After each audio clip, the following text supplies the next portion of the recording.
नमस्कार, plus news में आपका स्वागत है। मैं आपके साथ राजकृष्ण नगर की वो हेडलाइंस पे। धान खरीद का मुद्दा हो या शराबबंदी, दरोगा हत्याकांड को लेकर के भी विपक्ष ने सदन में किया हंगामा। सत्ता पर सीट फसाई देते नजर आए। पटना में कई रूटों पर महंगा हुआ ऑटो का सफर, 25 से 30% तक अधिक देना होगा किराया।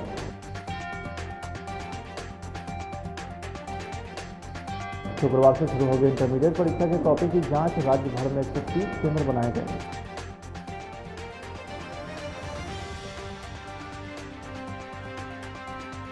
और मुजफ्फरपुर में पुलिस पाठशाला की हुई शुरुआत। अब खबरें विस्तार से। बिहार विधानसभा में बीजेपी की विधायक शेषी सिंह ने धान खरीद का मामला उठाया है। शेषी ने जमुई जिले में किसानों को धान खरीद पर पक्की रसीद नहीं दिए जाने का मुद्दा उठाते हुए कहा है कि इससे किसानों को भुगतान में परेशानी हो रही है। शेषी के इस सवाल पर कृषि मंत्री अमरेंद्र प्रताप सिंह ने कहा है कि अगर ऐसा किसी जगह हुआ है तो हम उसकी जांच करवा देंगे, जिस पर संबंधित किसानों के हस्ताक्षर के उपरांत ही उनके बैंक खाते में PFMS के माध्यम से राशि का भुगतान किया जाता है। माननीय मंत्री जी से यह सवाल है कि जमुई जिला में ये रसीद पक्की नहीं कटी जा रही है, जिस कारण से जब किसान अपने भुगतान के लिए वापस पैक्स के पास या व्यापार मंडल के पास जाते हैं तो उन्हें उनके सही अमाउंट की राशि नहीं दी जाती है।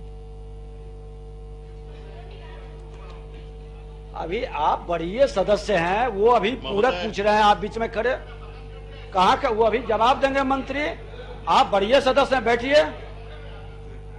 आपको समझना पड़ेगा, आपसे लोग सीखेंगे। महोदय,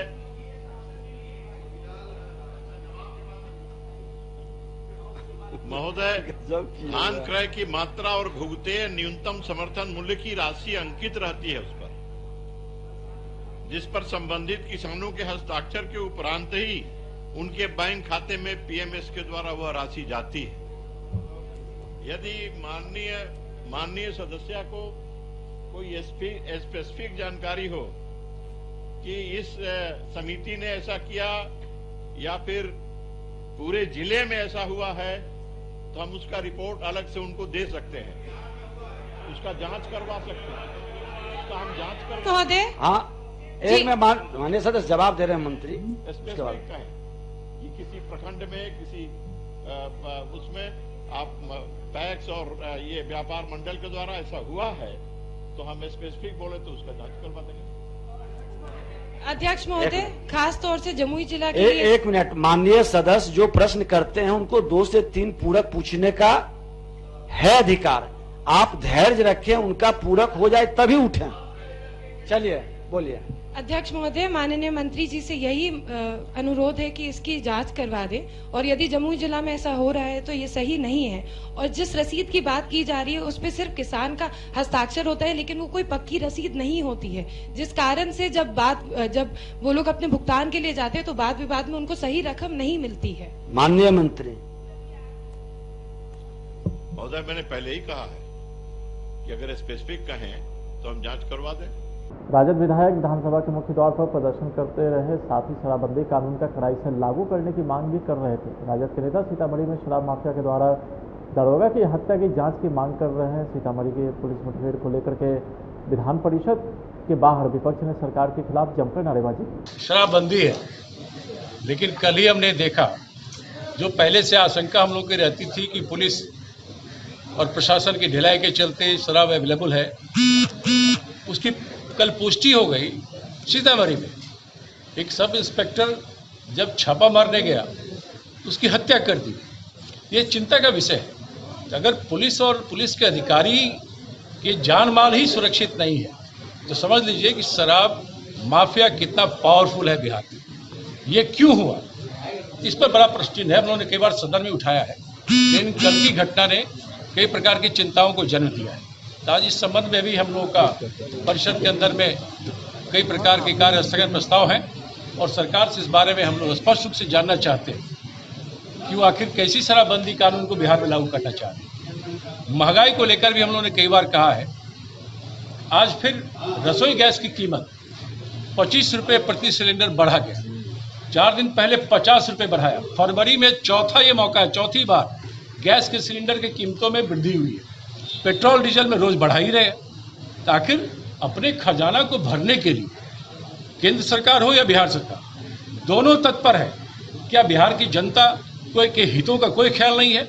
इन तमाम बिंदुओं पर आज परिषद के अंदर हम लोगों का प्रदर्शन है, प्रोटेस्ट है, सवाल है, जिस पर सरकार के ध्यान को खींचेंगे और सरकार को घेरेंगे। वीरेंद्र मिश्रा जी, क्या मानते हैं कि जांच होनी चाहिए सीतामढ़ी कांड की, क्योंकि जिस तरीके से हालात है, सरकार ये कह रही है कि पुलिस दबिश बना रही है, तभी तो ये घटना हुई है। क्या सरकार के कानून से जो है खौफ अपराधियों को खत्म हो रहा है? मोटरसाइकिल से दबिश बनती है क्या? सबसे बड़ी चीज है, सबसे बड़ी चीज है कि अगर आप कोई कानून बनाते हैं तो उस कानून का इम्प्लीमेंटेशन का दायित्व पुलिस पर है, प्रशासन पे। वही प्रशासन और पुलिस अगर सुरक्षित नहीं है तो कौन सुनिश्चित करेगा बिहार में शराबबंदी कानून ठीक से लागू हो? आपने ऐसी व्यवस्था बना ली है कि अब पुलिसकर्मी मारे जा रहे हैं। तो ये बड़ा प्रश्न चिन्ह है सरकार के कार्यशैली पर। इसका जवाब मुख्यमंत्री को देना पड़ेगा, चूंकि वो बिहार के गृह मंत्री भी है। बिहार विधानसभा के बजट सत्र में समाज कल्याण मंत्री मदन सहनी के वृद्धावस्था पेंशन पर दिए गए एक बयान ने विपक्ष को भड़का दिया, जिसके बाद विपक्ष ने साफ कह दिया है कि जब तक सदन में मंत्री माफ़ी नहीं मांगते तब तक सदन नहीं चलने देंगे। तो वही मंत्री ने भी साफ कर दिया है कि चाहे कुछ भी हो जाए, मैं माफ़ी नहीं मांगूंगा।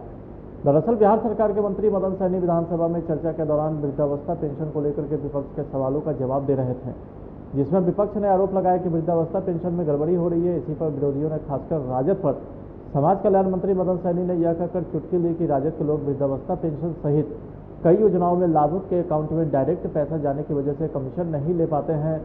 इनके राज में यही होता था। इसी बात पर सदन में जोरदार हंगामा हो गया और सियासत भी शुरू हो गई। ये बहुत ही असंसदीय शब्द का प्रयोग किया गया है। यह लोकतांत्रिक व्यवस्था के खिलाफ आज एक वक्तव्य मंत्री के जरिए आया है। हमारे महागठबंधन के CPI-ML के कुछ सदस्यों के जरिए, जिसमें राष्ट्रीय जनता दल और अन्य दल के लोगों का भी इसमें समर्थन था, ये सवाल उठाया जा रहा था गरीब गुरबा को पेंशन दिए जाने के बारे में कि बड़ी संख्या में लोगों को पेंशन नहीं मिल रहा है। इसका जवाब संतोषजनक नहीं रहने के कारण सरकार ने जो अमर्यादित भाषा का उपयोग किया है और पैसा वसूली का आरोप CPI-ML के नेताओं पर लगाया है, यह एक गंभीर आरोप है। इस तरह का वक्तव्य देना किसी मंत्री को शोभा नहीं देता है और इसको साधारण हल्के में विपक्ष नहीं लेगा। जब सरकार के पास जवाब नहीं होता है तो या तो वो थ्रेट करने की कोशिश करता है या फिर अपशब्द कहने का प्रयोग करता है या अनर्गल आरोप लगाता है। इसीलिए मंत्री जी को आज बर्खास्त करना पड़ेगा। मुख्यमंत्री जी को चाहिए कि ऐसे मंत्री को बर्खास्त करे, नहीं तो महागठबंधन के तमाम घटक दल के लोग अभी बैठक करेंगे और जब तक मंत्री से इस्तीफा नहीं दिलवाया जाएगा तब तक सदन नहीं चलेगा। इस तरह का विचार अभी हमारे महागठबंधन की बैठक में विचार किया जाएगा। बिहार विधानसभा में शून्यकाल के दौरान जबरदस्त हंगामा देखने को मिला। वामदल के विधायक महबूब आलम के साथ विधानमंडल परिसर में थाना प्रभारी की तरफ से धक्का मुक्की किए जाने की घटना को लेकर जमकर बवाल हुआ। तेजस्वी यादव ने आरोप लगाया कि विधानसभा परिसर में तैनात जिस पुलिस अधिकारी ने महबूब आलम के साथ धक्का मुक्की की है, वह इसके पहले भी पूर्व मुख्यमंत्री राबड़ी देवी के आवास पर आने जाने वाले लोगों के साथ बदतमीजी कर चुके हैं। हमारे साथी CPI-ML के जो विधानसभा के जो नेता हैं महबूब आलम जी, पत्रकारों के साथ बातचीत करने के दौरान जिस प्रकार से उनके साथ धक्का मुक्की की गई, उसकी हम लोग निंदा करते हैं और हमने सदन के अंदर भी माननीय अध्यक्ष महोदय से ये मांग की है कि उस अधिकारी पर फौरन कार्रवाई होनी चाहिए। और ये प्रिविलेज का भी मामला आता है। अगर बात की जाए तो ये पहली बार घटना नहीं है। ये तो विधानसभा जो लोकतंत्र की मंदिर है, वहाँ पत्रकारों को साथ मारा पीटी की जाती है, जनप्रतिनिधियों के साथ धक्का मुक्की की जाती है। ऐसा हम लोगों ने आज तक नहीं सुना ना देखा। जो इस सत्र में हो रहा है, इसकी कितनी भी निंदा करें वो कम है। और हम लोग ये उम्मीद लगा कर के बैठे हैं कि सदन में जब हम लोगों ने बात रखा है अध्यक्ष महोदय के समक्ष, क्योंकि ये कैंपस में अध्यक्ष महोदय ही हम लोगों को संरक्षण दे सकते हैं। हम लोग ये पहले से भी कहते रहे हैं कि जनप्रतिनिधियों का मान सम्मान अधिकारी जो हैं वो नहीं करते। अब आप बताइए, जो थानेदार हैं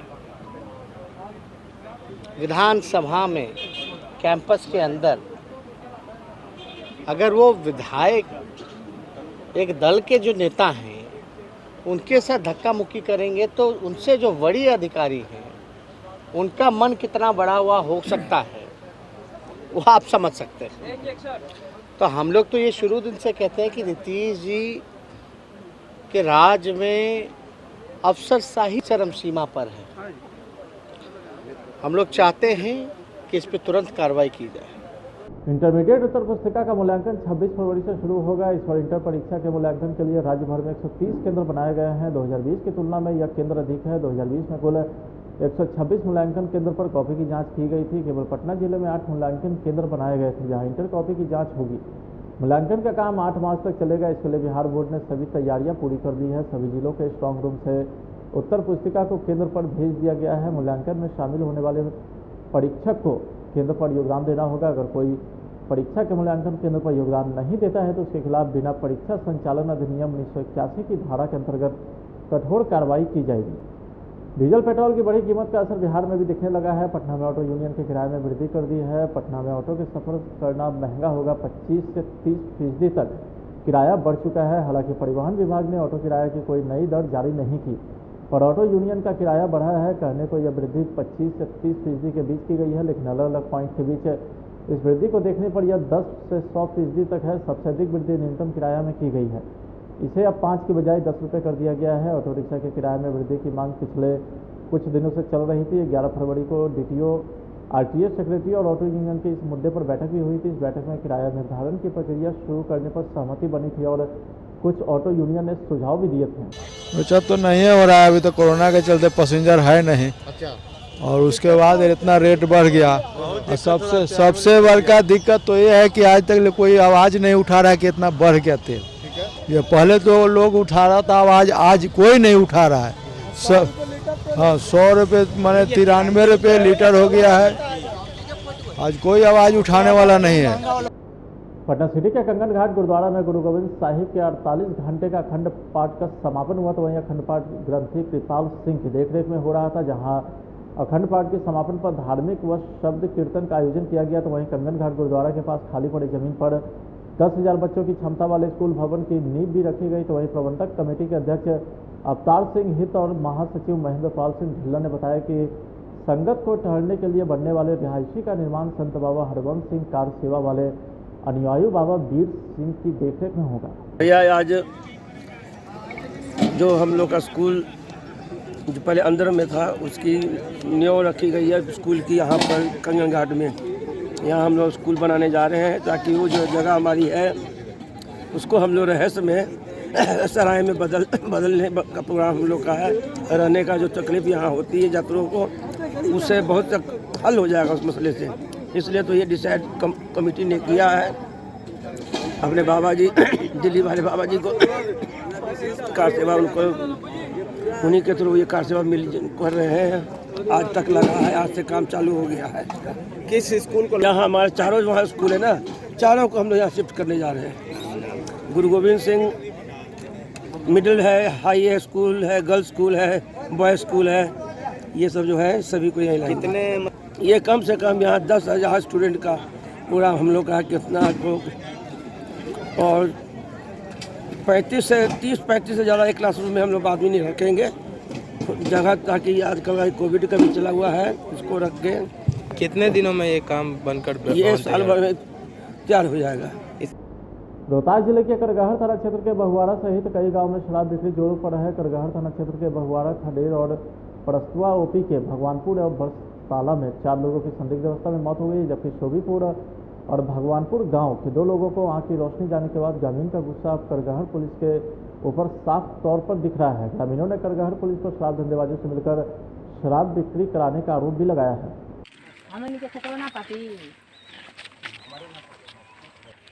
यहाँ पर स्थिति क्या है? स्थिति वही है कि शराब बिक रही है। तो कहाँ इस एरिया में कहाँ पे शराब बिक रहा है? बहुआरा में बिक रहा है। और कहाँ बिक रहा है? तेनू बिक रहा है। तेनूनी, बहुआरा, भगवानपुर, लोकनाथपुर सगरो बिकता है। तो पुलिस क्या कर रही है इस मामले में? अब पुलिस के बारे में हम लोग थोड़े बताएं। मतलब आती है या मतलब इधर पुलिस कहाँ आती है? पुलिस आते ही नहीं है, इधर निगरानी नहीं करती है। प्रशासन क्या है? खुलेआम बेच रहा है सब दारू सारे के सारे। और ये प्रशासन ये सब मिलकर ये सरकार क्या है यहाँ के, कुछ नहीं है। दारू बंद करने के एक बहाना है और सारे नाटक करके पूरे देश ये जनता को बर्बाद किया है। अच्छा, इसी गांव से मामला आ रहा है कि यही से शराब यही इधर से शराब के मामला आ रहा है। और प्रशासन सोया है, पैसा देने पर भी कुल चीज़ कार्रवाई बंद हो जाता है। ये क्या है प्रशासन? अच्छा, यहाँ के 3 लोगों की मौत का मामला आ रहा है, तो दारू से ही है ना, और क्या है? तो दारू पीने से ही मामला है। तब क्या? कैसे आपको जानकारी होगा? जानकारी इसलिए है कि इधर जो दारू बेचते हैं उस बोतल तो सही रहता नहीं है। ये अपने इधर किधरों पैक करते हैं, सब बेचते हैं और मरते हैं। मुजफ्फरपुर के जूरन छपरा स्थित राजद कार्यालय में छात्र राजद ने बैठक की है, जिसमें जिलाध्यक्ष रमेश गुप्ता, राजद नेता अमरेंद्र कुमार सहित अन्य राजद नेता और कई कार्यकर्ता मौजूद रहे। तो वही छात्र राजद के प्रदेश महासचिव चंदन यादव ने कहा है कि हम सभी ने विचार विमर्श करके निर्णय लिया है कि शिक्षा में जो भ्रष्टाचार है, इसे लेकर छात्र राजद मुजफ्फरपुर एक रणनीति के तहत नई आंदोलन के आगाज की ओर बढ़ रहा है। छात्र राष्ट्रीय जनता दल के जिला स्तरीय बैठक रखी गई है और इस बैठक में तमाम छात्र विंग के सदस्य यहाँ उपस्थित हैं, प्रखंड से लेकर जिला के साथ ही। और रणनीति बनाई जा रही है कि छात्र आगे कैसे लड़ाई को लड़ेंगे। छात्र जो है काफ़ी ऊर्जावान होते हैं और छात्र को सही जगह पर अगर लगा दिया जाए तो हम समझते हैं कि बड़ी से बड़ी लड़ाई को जीता जा सकता है। इसीलिए हम लोग यहाँ पर रणनीति बनाने के लिए हम लोग यहाँ इकट्ठा हुए हैं और आगे भी जिला पार्टी जो भी हम लोगों के विंग के अध्यक्ष हैं, जो भी हमारा वर्ग संगठन है, उस वर्ग संगठन को हमको लगता है कि डेली के हिसाब से हम लोग सारे वर्ग संगठनों को एक जगह बैठक कराएंगे और तमाम वर्ग संगठन के लोगों को उनकी जवाबदेही से अवगत कराएंगे। उसी कड़ी में आज हम लोग यहाँ बैठे हैं और छात्र राजद मुजफ्फरपुर बहुत सक्रियता के साथ कार्य कर रही है और हमको पूरा भरोसा है कि आगे भी काफ़ी अच्छा से लोग काम करेंगे। राष्ट्रीय जनता दल का एक दिवसीय बैठक हुकूमत को हिलाने के लिए और एक नई आंदोलन की आगाज करने के लिए बैठक बुलाई गई है। इस बैठक में मुख्य रूप से हमारे जिला के मेन विंग के अध्यक्ष रमेश गुप्ता जी उपस्थित हैं, विश्वविद्यालय अध्यक्ष चंदन आजाद जी उपस्थित हैं, जिला अध्यक्ष संजय यादव जी उपस्थित हैं। हम सबों ने अपने साथियों के विचार विमर्श करके एक निर्णय लिया है, शिक्षा में जो व्याप्त भ्रष्टाचार है, शिक्षा, स्वास्थ्य और सुरक्षा को लेके, इसके लिए छात्र राष्ट्रीय जनता दल मुजफ्फरपुर एक नई रणनीति के साथ नई आंदोलन की ओर आगाज करने के लिए बढ़ रही है। निश्चित रूप से हम लोग आंदोलन को उजागर करने का काम करेंगे, उसे मंजिल तक पहुंचाने का काम करेंगे और यही जो आंदोलन का आगाज होगा मुजफ्फरपुर की धरती से पटना को भी हिलाने का काम करेंगे। आने वाले समय में इसी आंदोलन के दम पे हमारे नेता ने भी सरकार को हिलाकर और बदलने का भी काम करेंगे। तो वहीं मुजफ्फरपुर के लंगर सिंह कॉलेज और मुजफ्फरपुर पुलिस के संयुक्त तत्वाधान में पुलिस पाठशाला की शुरुआत हुई है। आपको बता दें कि कोरोना काल की वजह से बंद किया गया था पुलिस पाठशाला, जिसकी शुरुआत बुधवार को किया गया है। पुलिस सप्ताह के तहत लंगर सिंह कॉलेज में पुलिस पाठशाला का उद्घाटन वरीय पुलिस अधीक्षक जयंत कांत और प्राचार्य डॉक्टर ओपी राय समेत अन्य पुलिस अधिकारी ने किया। हम लोगों ने पुलिस पाठशाला की फिर से शुरुआत की है और इस बार हम लोग बिहार पुलिस वीक में इसकी शुरुआत की है। काफ़ी बच्चे आए जिन लोगों ने बात सुनी, कल से इसमें रेगुलर क्लासेस भी होंगी वे। और इसके अलावा एक यहीं पर ही लंगर सिंह कॉलेज में ही हम लोग एक रीडिंग रूम भी बना रहे हैं क्योंकि ये हमेशा सोचा जाता था कि बच्चे जो है सुबह क्लास करने के बाद में उनको कहीं पे कोई जगह नहीं मिल रही तो फिर शाम को क्लासेस हुआ करते थे, तो उसको समय करने के लिए पुलिस की साइड से एक रीडिंग रूम भी बनाया जा रहा है। तो कोशिश यही है कि जो एक कॉन्सेप्ट बंद हो गया था वो आगे से फिर से शुरू हो। क्योंकि सर इसमें बहुत सारे ऐसे प्रतियोगी जो भी है स्टूडेंट वो बहुत ही कम संसाधन में रहते हैं, आर्थिक रूप से कमजोर रहते हैं, तो उनको बहुत बड़ा सहयोग हो जाता है। ये बंद हो गया था तो उनको मदद मिलेगी तो उन लोगों को मदद भी मिलेगी। लास्ट ईयर्स में हम लोग के बड़े इंकरेजिंग रिजल्ट्स भी आए हैं और सबसे बड़ी बात है यहाँ पर जो हम लोग रीडिंग रूम बना रहे हैं उसका फ़ायदा यही है कि जो उनको मैगजीन्स हैं या जो चीज़ें उसके भी उनको अगर वो वहाँ पर उसके लिए भी उनको पैसे नहीं खर्च करना पड़े और वहाँ पे भी उनको जो नॉलेज है वो भी मिल सके या ले सके, यही कोशिश है।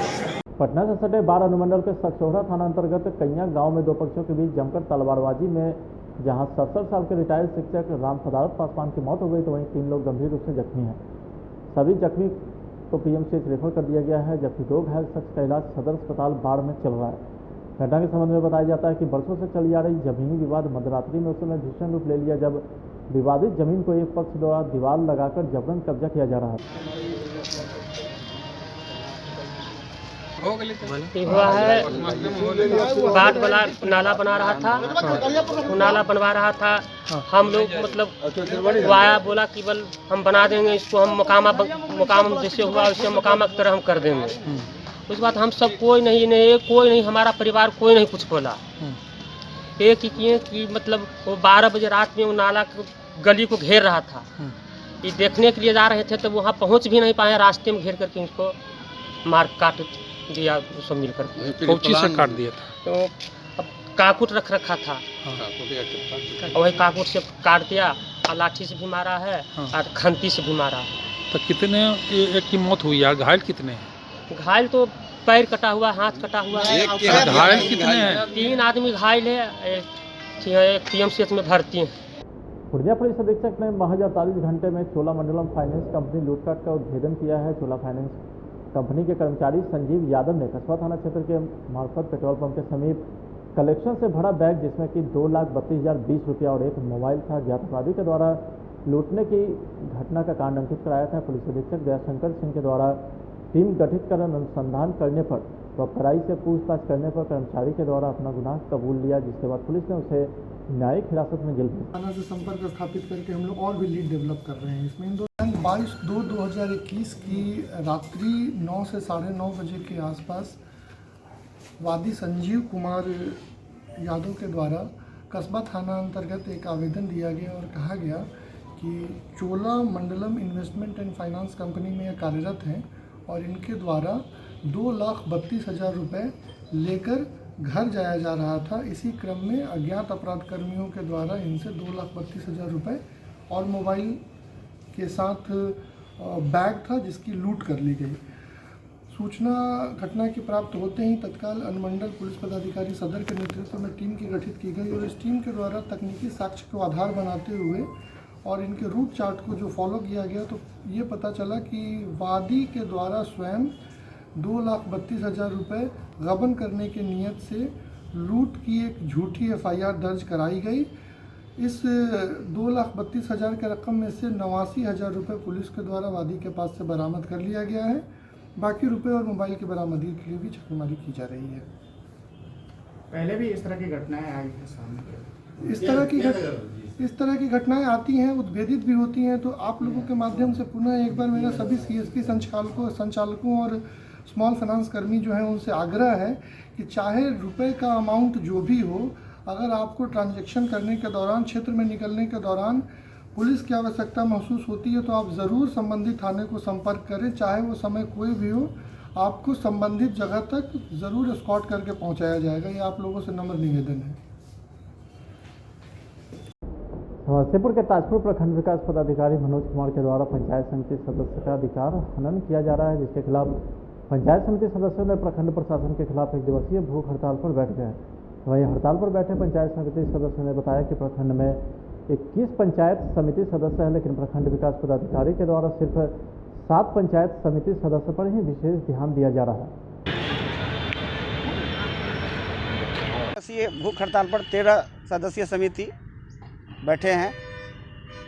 क्या मामला? योजना पंचम हम लोगों का योजना है, डेवलपमेंट के लिए पैसा आता है हम लोगों का, जो लगभग 32 लाख के आसपास हम लोगों की राशि आई हुई थी। प्रमुख द्वारा हम लोगों का बैठक बुलाया गया। बैठक बुलाने के बाद हम लोगों का मतलब योजना पास हो गया। 19 समिति का योजना पास हो गया और उस योजना को पारित कर लिया गया। पारित करने के बाद प्रमुख साहब ने भी इन्फॉर्मेशन दिया वीडियो को दूरभाष पे, जो अभी मनोज राम हमारे अभी वीडियो प्रेजेंट में, उनको दिया गया कि भाई ये योजना जो है 19 समिति को डिवाइड कर दिया जाए। 1,86,000 के आसपास बंटवारा कर दिया गया और उसके बाद जेई साहब को भी दूरभाष पे कह दिया गया। उसके बाद वीडियो साहब हमारे ने उसको अनदेखी करते हुए 7 समिति को इन्होंने अलॉट कर दिया। 7 समिति को योजना दे दिए और पंचायत, एक ही पंचायत सचिव को 7 योजना का भी कर्ता बना दिया, जो घोर अनियमितता है। और इससे कहीं ना कहीं ये साबित होता है कि यहाँ पे पक्षपात किया गया। इसी बात को लेकर के हम लोग 13 समिति सदस्य जो हैं भूख हड़ताल पर बैठे हैं। क्या मांग करते हैं? हम लोगों का मांग ये है कि हम लोगों को भी योजना दिया जाए। हम लोग एडीएम साहब से मिले थे, उनके आश्वासन के बाद, जब वो हम लोगों के आश्वासन के बाद उन लोगों ने मेरी मांग पूरी नहीं की, अन्यथा हम जा कर के लास्ट में 22 तारीख को हम डिस्ट्रिक्ट जज के यहाँ आवेदन दिए और आज का हमने डेट दिया कि 25 को हम भूख हड़ताल पे बैठेंगे। आज हम भूख हड़ताल पर हम लोग बैठे हुए हैं। क्या बिल्कुल भाकपा माले ताजपुर में चाह रही है कि ताजपुर का विकास हो। जिस कदर यहाँ के योजना को लूटा जाता है, चाहे जल जीवन हरियाली योजना हुआ, पांडे पोखर हुआ, एक तरफ भयंकर लूट है। जो पंचायत समिति सदस्य लूट से बचाने के लिए बेहतर काम करना चाहते हैं, उनको ताजपुर प्रशासन टारगेट कर रही है। अब बताइए, ये बहुत आश्चर्य की बात है। 21 सदस्यों की योजना काट करके 7 सदस्य को दिया गया और 7 सदस्य का योजना को अभिकर्ता एक ही पंचायत सचिव को बना दिया गया। ये पंचायत समिति सदस्य के साथ जो पंचायत सचिव हैं उनके अधिकार का हनन है, विकास अवरुद्ध हो रहा है, बाधित हो रहा है। इसके खिलाफ भाकपा माले लगातार लड़ रही है और हम लोग पंचायत समिति सदस्यों के आंदोलन को सहयोग करते हैं, समर्थन देते हैं तन मन धन से। और आने वाले दिनों में इनकी जो भी योजना होगा हम तन मन धन से समर्थन देंगे। अगर इन पर लाठी चलेगा तो इनसे आगे हम खड़ा होकर के लाठी गोली खाने के लिए, हमला झेलने के लिए तैयार हैं। लेकिन ताजपुर का विकास होनी चाहिए। पंचायत समिति सदस्यों का आंदोलन जायज़ है और भाकपा माले इनके आंदोलन के साथ है।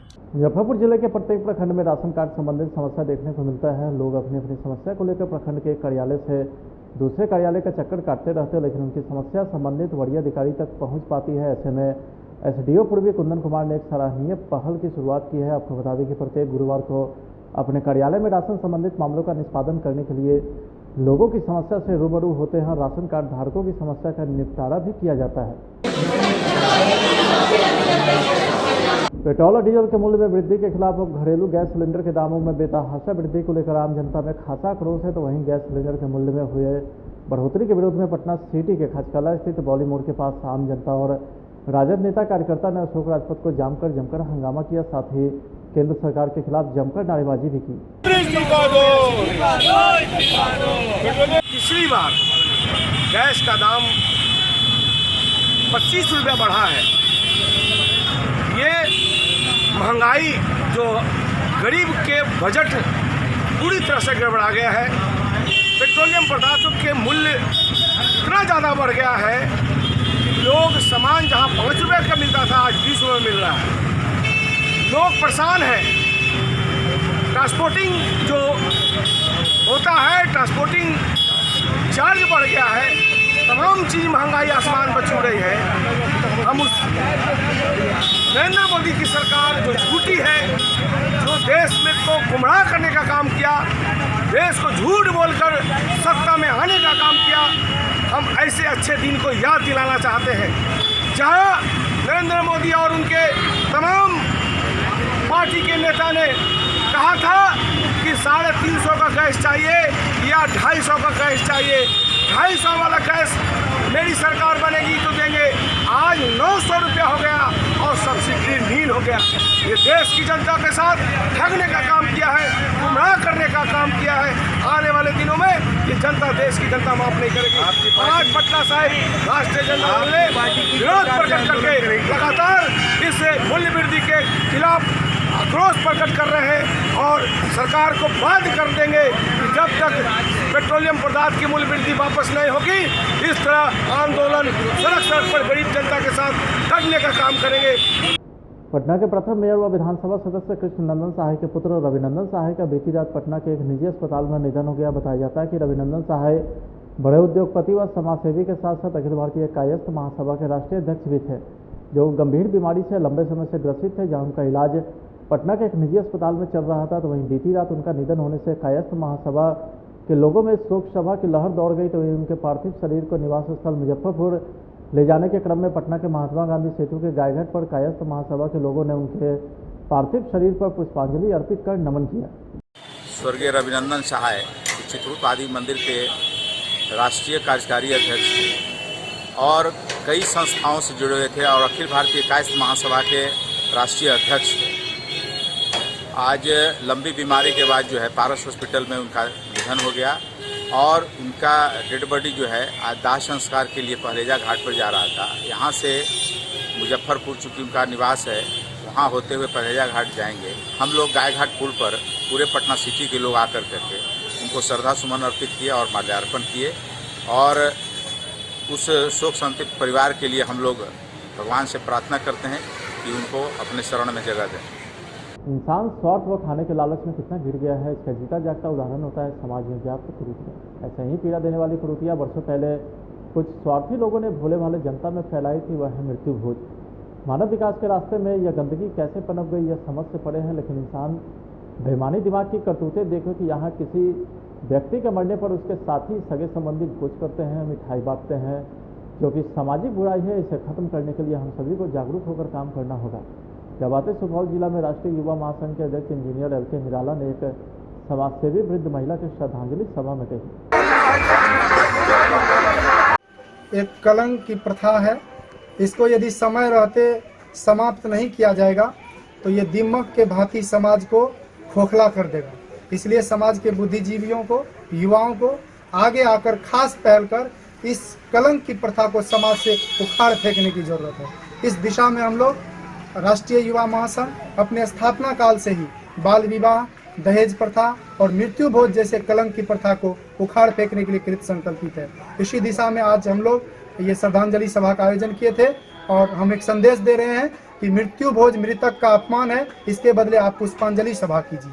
वहाँ पुष्प दे करके, पुष्पांजलि करके, श्रद्धा के सुमन अर्पित करके उस मृत आत्मा के प्रति अपनी श्रद्धांजलि अर्पित करिए। लाला की खबरें बताइए, आप देखते रहिए।